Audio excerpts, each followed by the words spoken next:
One of the primary requirements for good relationships is adequate security.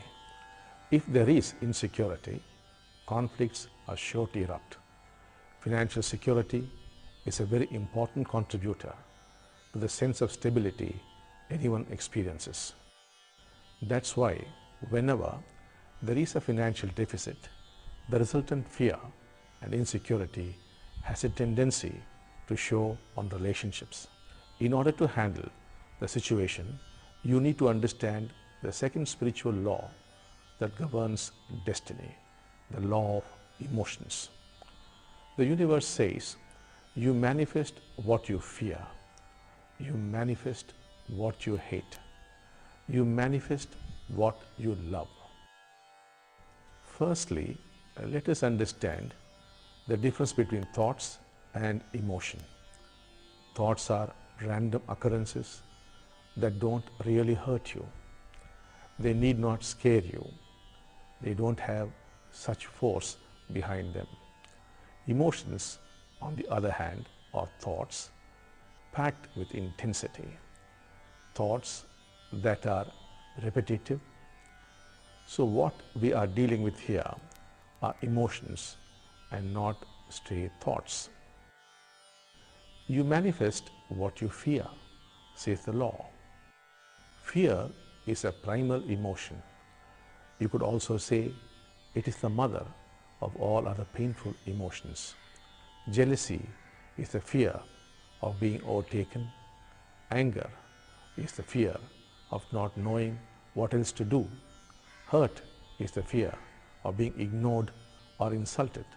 One could go on endlessly. Let us learn this through a real life story. Once in the United States, news went around that a serial killer was hunting down a lot of people, and people were warned against entertaining strangers in their homes. Totally oblivious of all this was an old lady who lived in the suburbs of a town all by herself. It was a rainy evening, and all of a sudden someone walked through her door. Woken up from her peaceful slumber on her armchair, the old lady noticed a man standing in front of her, armed with a club and all wet. She looked at him through the candlelight and said, "Son, you must be cold and wet. Warm yourself." The man was confused for a few moments, but dropped his club and sat near the fireplace. The lady again said, "You must be awfully hungry, son. Go into the kitchen and help yourself." He hogged the food that lay on the table and ran out into the night with the club in his hand. He ran across the street and broke into the next house.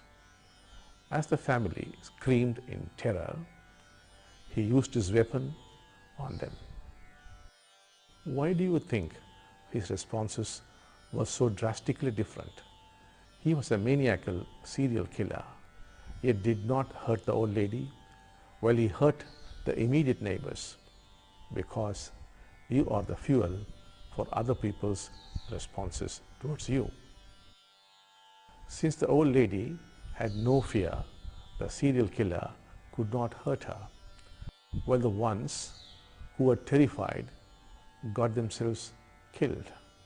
Though this is an extreme example, the principle holds good in everybody's life.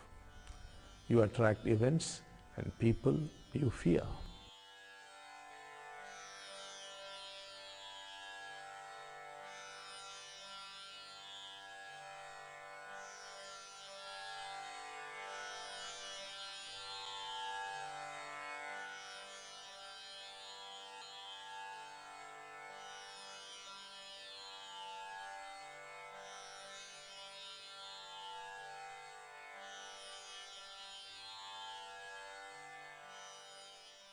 Similarly, you manifest what you hate. Hating verbal abuse over years, you indulge in it. How many times in life you have had to bite your tongue for being and doing exactly the same things you opposed and hated? If hate is the energy you let loose into the universe bounces it back at you. However, the law also says you manifest what you love. If you love, you dream, you envision something, the universe would go all out to give it to you.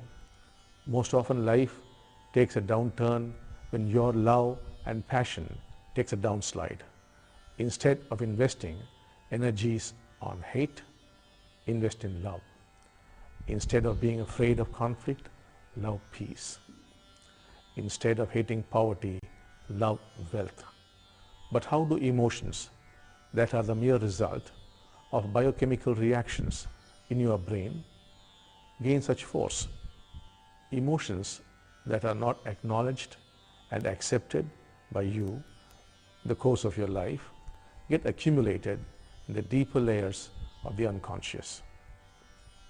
And anything that is rejected comes back with a vengeance distorted.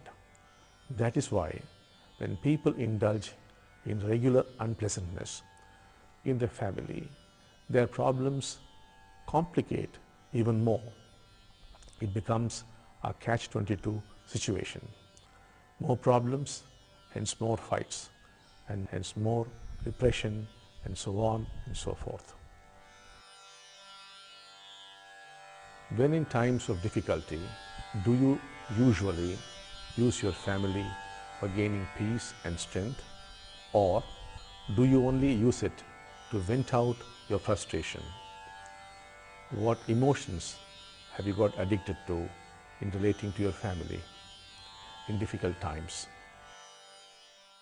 Coming to the next question of what is the solution to this? Despite one's best efforts and intentions, fear and disappointment persist. Hence, the only solution is to acknowledge and accept the fact of their existence without hiding from them. It is to be integral. Anything that is recognized and accepted does not turn destructive. That doesn't mean that you go around speaking and expressing these emotions out to people around you. All you need to do is to be integral to yourself. It involves 3 simple steps. Sit down quietly and watch your breath. Move into a space of peace and relaxation. Acknowledge the emotion, be it fear, hurt, or hate. Say to yourself, yes, I am hurt, I am afraid, or I am angry. It's okay. An inner affirmation of the truth helps you accept and embrace yourself. This practice could be done anytime by anybody whose emotions are blocked or life is moving in a retro direction, to steer it back to abundance and fulfillment. You could, if your family culture permits, sit together for prayer in moments of stress.